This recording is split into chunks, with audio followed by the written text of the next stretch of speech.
I'm in here this summer with one of the university's outreach programs called CURENT. This one happens to be a National Science Foundation grant.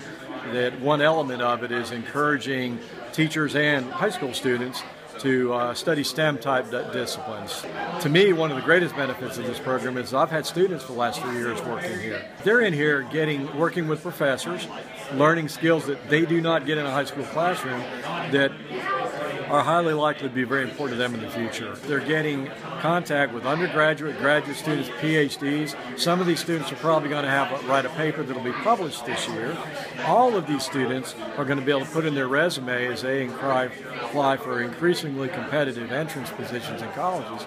They're going to be able to say, I work as part of a National Science Foundation Center of Excellence this summer. I think it's been a really fun experience. I've made a lot of new friends, and I got to I had the opportunity to actually get to research and to get to learn more about engineering, and I was kind of confused about what I want to go into in the future, so I think this program really helped. To get to this opportunity to research as a high school student, that doesn't come around very often, so just applying for this, even if you don't get it, at least you put yourself out there. I'm here for the summer doing a current research program at UT. My project was focused on signal disaggregation of the house's energy consumption over time.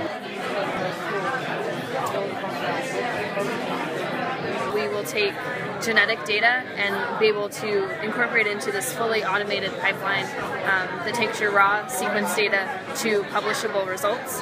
And we looked at different programs to assemble these sequences and to analyze them and then to parse the output sequences into a format that's readable for humans.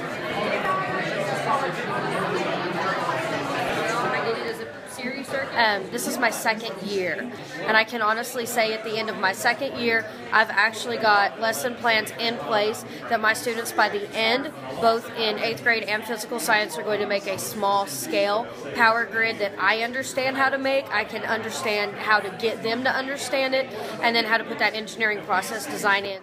My research for these past 6 weeks involved learning about the electric power grid and then coming up with lessons that could integrate and connect the 7th and 8th grade science content with the power grid so that students would get an experience and become more familiar and interested in electrical engineering or other fields of engineering, but also develop for themselves an appreciation and understanding of how the power grid impacts their lives and become better citizens and hopefully take that out to their communities.